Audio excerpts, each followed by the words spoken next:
Welcome back everyone to my Let's Play of Ogre Battle, March of the Black Queen. In this episode, Orpheus is finally going to confront Deva Luvalon for control of the Grail. The Grail is the last of the 3 mystic treasures that Orpheus needs to find. They're important because we need them to get the best ending. We already have 2 of the treasures, the Sword Brunhild and the Mystic Armband. The Sword Brunhild we got in the Castellation Sea area. One of the monks in one of the temples there gave it to Orpheus because he was following the path of the heroes. And the Mystic Armband, the second treasure, we found on the possession of Queen Florin, Tristan's mother. Unfortunately, she had passed away, but she still had in her possession the Grail. We found that one in the Fort Shulamana area, where Queen Florin was a captive of Deva Luvalon. So that was on the southern route into the Empire. Now here on the northern route to the Empire, we're going to find the last mystic treasure, the Grail. Deva Luvalon, the boss of this area, was sent to this shrine to find the Grail, because this is apparently the shrine where King Gran, Tristan's father, had found the Grail, and he used the power of the Grail to basically help unify all the people underneath his rule. That's of course why Endora wants it, because she's seeing her empire slowly crumble under the assault of Orpheus's rebellion. So yeah, she don't have much area controlled anymore, so that's basically her last-ditch effort to regain power. So obviously it's important that Orpheus does not allow her to get that, because trying to get her out of power. And secondly, it's important for him to get that because it'll help bless the reign of Prince Tristan, the rightful heir to the throne, once Orpheus finally overthrows the Empire. So, but of course he has to first finish off all these enemies here that are kind of grouping up a lot here. So this has been a pretty slow battle. Not too difficult though. You would think it would be more difficult because there's not a lot of places to heal for our characters. But surprisingly, our units have been doing quite well. And we got another merchant. You can use that to summon a wandering merchant, and the wandering merchant sells various stat up items: hit point, strength, agility, intelligence, and luck. Those are the items that he sells. You can buy them, but they're all really expensive because of course they raise your stats. So if you do get merchants, it's probably usually best to wait until you have a lot of money so you can get the most stat ups possible. But even if you don't have a lot of money, you can usually just buy stat ups and throw them on one particular unit, usually like a boss killing unit, like how I have. So if you want to make the game a little easier, you know, like you can just you know, buy a bunch of stat up items and put them on a certain unit that's gonna see a lot of action. So, like for instance, a good way to use stat up items would for me to buy a bunch of agility items and intelligence items from my boss killing unit, so that they wouldn't miss, and their intelligence would make their spells, the 2 liches and the princess, deal more damage. So, but we won't really do that until the end game. So, I'll do that for the final boss. Spoiler. So, and the only reason I'll do it for the final boss is because I don't really have a lot of tarot. I won't have a lot of tarot cards to abuse, because that's another way to cheese the final boss in the game, is to buy a bunch of tarot cards, because the city in the final stage has jokers for sale. Jokers are the item that you can use to just create a random tarot card. You can get a bunch of attack tarot cards to easily wipe out the final boss, but let's not get too far ahead of ourselves here. We have to finish off this area first, just like we're finishing off this unit here real quick.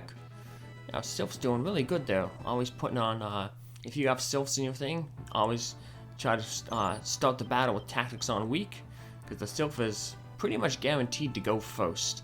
And having your tactics on weak means that your characters will do more damage. They'll take more damage, but when they're going first, after the you don't have to worry about that necessary damage to be taken. And then after the Sylph goes, then you can just switch the targets back to strong, so you're not taking that much damage. So yeah, we get a little bit of extra damage there on the mages. Hopefully that means that our Dragoneer then can at least maybe take one of them out. So the next time we fight this unit, they're severely hampered in their damage output. Because those the Eaglemen in the front ain't gonna do too much damage. Because the Coffin, the Vampire, has extremely high defense in his Coffin, and the Dragon also has good defense. And the Eagleman only has one single target attack, so yeah, that group's main damage is going to come from the mages. But we don't have to worry about them anymore, because if they fight that Sylph unit again, she'll just go first and wipe the two mages out. But got another octopus. Isn't as deadly as a kraken, but still always good to fight it on the land. That's a good tactic to use in this battle, is to have your units stationary on the land. That way, if they do encounter a sea unit like ones that have the octopus or the kraken in it, they have the advantage of fighting on a terrain that's not beneficial to the octopus or the kraken. Especially the krakens, because remember, the kraken, if it's in the water, has that back row 2 Maelstrom hit all attacks. So, but on the land, those 2 hit alls become 2 single physical attacks. So, definitely hurt its ability to deal damage. Ooh, we pulled a fortune card. We got booed. How much do we lose? 2. Yeah, we got an item. What do we got? A black necklace. 25 years ago, when Endor started the war, a single warrior came to this temple. There was something special about that night that I just can't put my finger on. His name? Percival, I think it was. I guess they changed Percival to Percival to avoid confusion. Percival was the original knight of King Arthur, who went in search for the Holy Grail. Probably just a mistranslation there to change his name from Percival to Percival. So we've seen several times that they've made a few little typos or stuff, or maybe they had I don't think they would have to change it for copyright. I mean, I don't think there's any copyright on, old mythologies.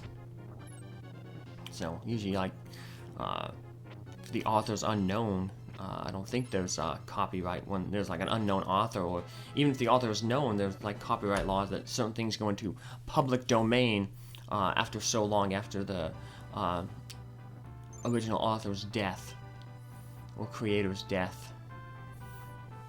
I think there's something about that with Winnie the Pooh, just kind of became public domain. And we've got another hidden city here to liberate. Let's hope we draw a better card than the fortune card. Let's see what we get. Ooh, another terrible card, Hangman. That'll be a loss of 1 strength, not very good. Oh, things are so good thanks to you. I want to thank you, okay? No! Oh, good for you. I'm actually a monk in disguise, sent to test you. The best way to earn the trust of people is to avoid evil. Yeah, we were told that earlier, to always avoid thieves. So by basically telling that thief that no, we actually get a boost to our reputation. So we didn't really see it there because our reputation is pretty much maxed out, but that little boost that we got there basically just undid the damage we took when we drew that fortune card and got the -2 to our alignment from, not alignment, a reputation from it. So, you always want to walk the path of the good. So, good pays off in the end.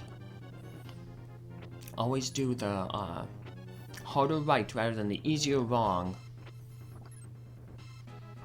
So, which I believe is a West Point motto. West Point being the military academy for the army in America. Alright, another one of this unit again. Not fighting the sylphs though. Fighting a lot of eagle men. Boink. We almost took out that one eagle man, but finished it off. So, level up there for our little wraith, our little undead. Who's fighting now? Bancroft. I think that's the Beastman unit. Yep, and he's at full, so that's good. And they're at full, so that's the best time for this unit to do their fighting. Because the Pumpkinhead, or the Halloween, who is basically an upgraded Pumpkinhead, I guess he's a Pumpkinhead in the sense that he has a pumpkin for a head, will deal the most damage. Pumpkinhead always does a flat 50% damage when it hits, so nice if it finally hits the Griffin. Good job. So yeah, 50% rounded down, so that's why it only did that 114 rather than 115. Yeah, it rounds the damage down. But still, you get a good chunk of damage there. Alright, round 2 again. So now he'll go after the Paladin. It's always good when you have a Halloween to throw the tactics on strong, because that's where you're going to get the most bang for your buck, or the most damage for your pumpkin. Pumpkin heads. Something I don't like. I don't like pumpkins. I liked carving pumpkins as kids for Halloween. They used to have this one knife, the safety cutter, the pumpkin cutter. And apparently it was only good for cutting pumpkins. I don't know how it worked, but I know my mom got my brother and I one each to carve pumpkins with. Yeah, but they'd always show on the commercials that you can't cut anything but a pumpkin with it, so I never, of course, tried it, on anything else. It was just for cutting pumpkins, so that's what we used it for.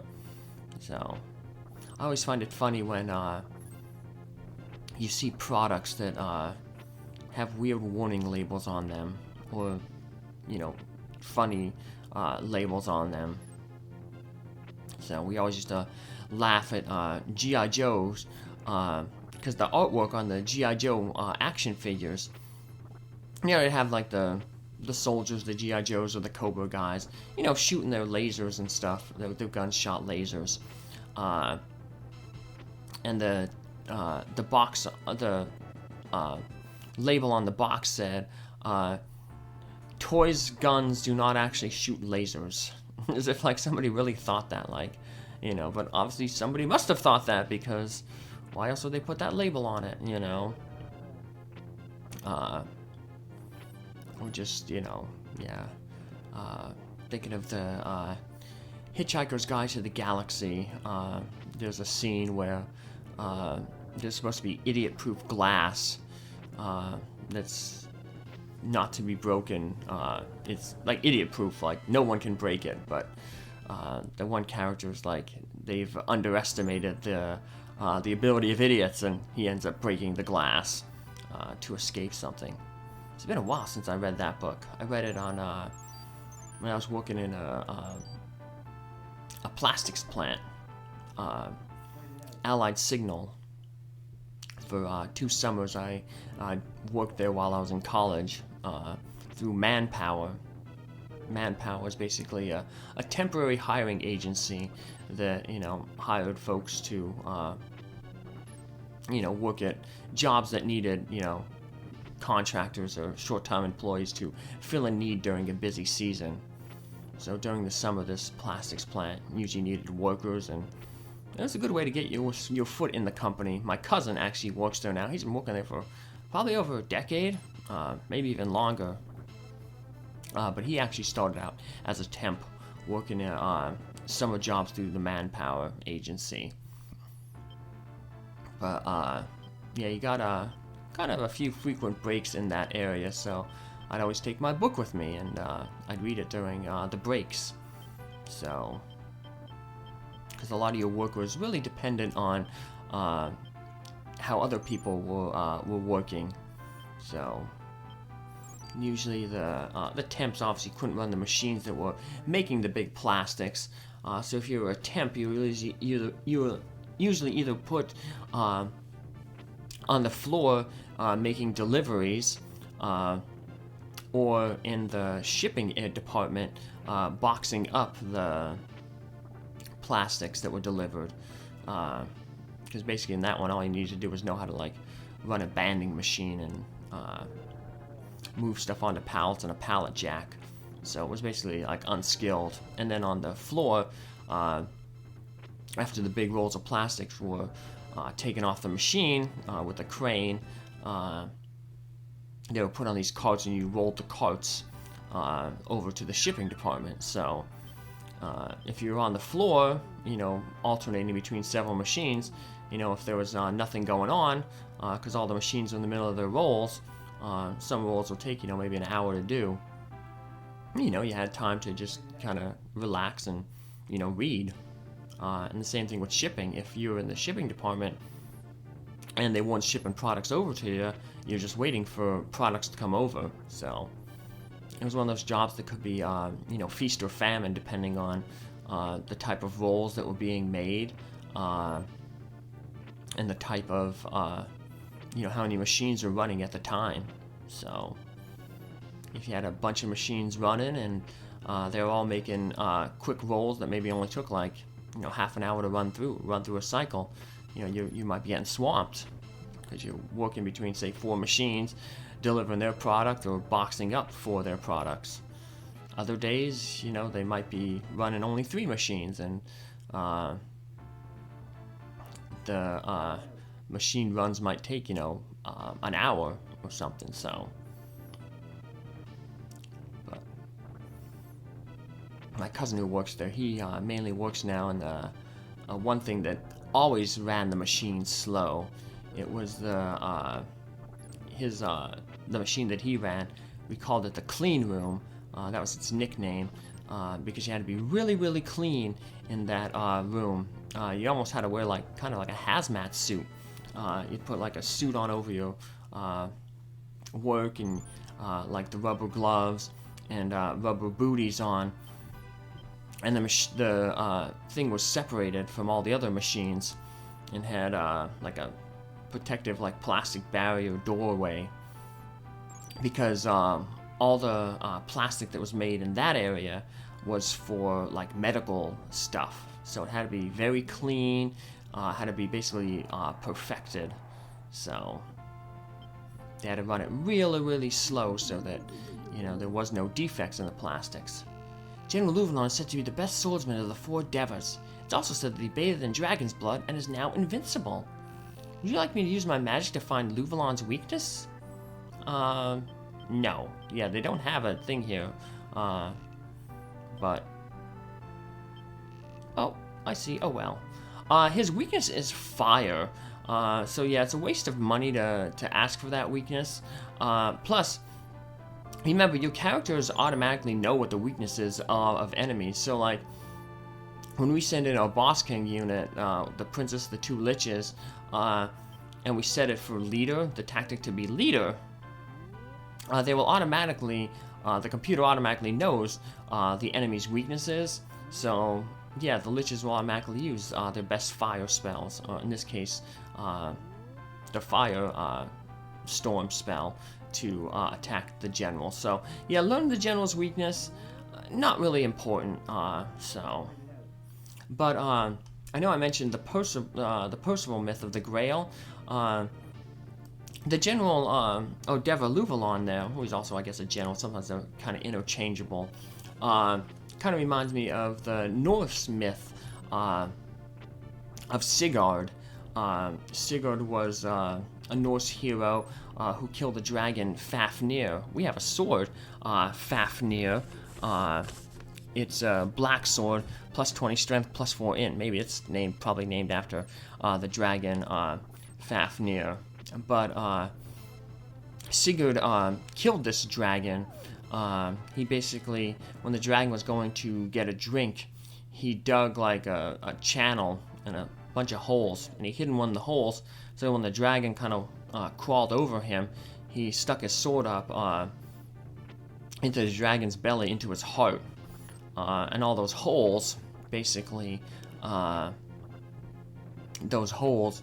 The blood drained out from the dragon into those holes, and the holes, there were so many of them, they kept Sigurd from drowning. But basically, when he was in that pit, the dragon's blood, filled basically the pit that he was in, and as it covered him, it granted him immortality. So it causes skin to become invulnerable, kind of like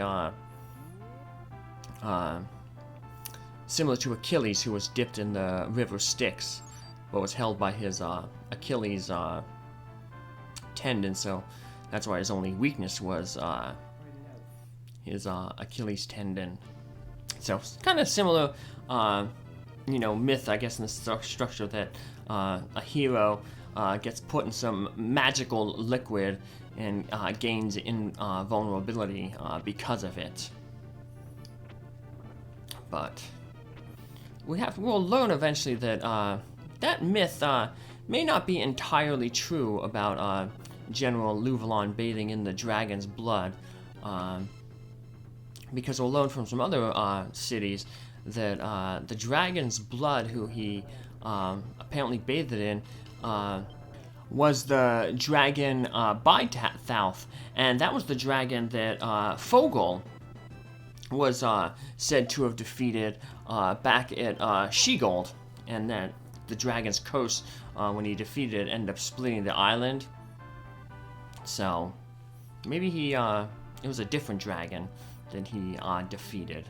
So, but who knows? It's not that I can really ask Luvalon, who's not gonna, tell us. If you're hoping to reunify the continent, you will need the power of the Grail. Even King Ground found the Grail somewhere on the continent, and used it to make Zenobia a stronger nation. Well, that's why we're here in this area, to find the Grail. So, help give Prince Tristan the best start possible for his new government when it's his time. What do we get for this thing? The Fool card. Not as important now that our boss killing unit can hit everybody. There are many legends about the Grail in this area. If you want to know more about the Grail, go to the city of Martinique. Martinique is on an island to the north. Sorry, I forgot which one. Well, we'll know which one it is, because Orpheus, he's special. He studied this area. Well, he knows the importance of intelligence, to be a good tactician. He knows to study not only the enemy, but the terrain that he's going to be fighting on. So, what a smart little ratty. What are we going to pull from this temple? Oh, Empress card. Could have used them in some earlier battles. Ha ha ha, bet you thought the Grail was here, didn't you? Wrong. Don't get mad, just let me give you a juicy bit of information. You know who originally found the Grail? His name was Percival. After he found the Grail, he was said to have disappeared with it at the command of King Gran. If that's true, then Percival is the only one who knows where the Grail is now. But is Percival still around? We'll find out. But let's just continue onward, finding some more temples and cities.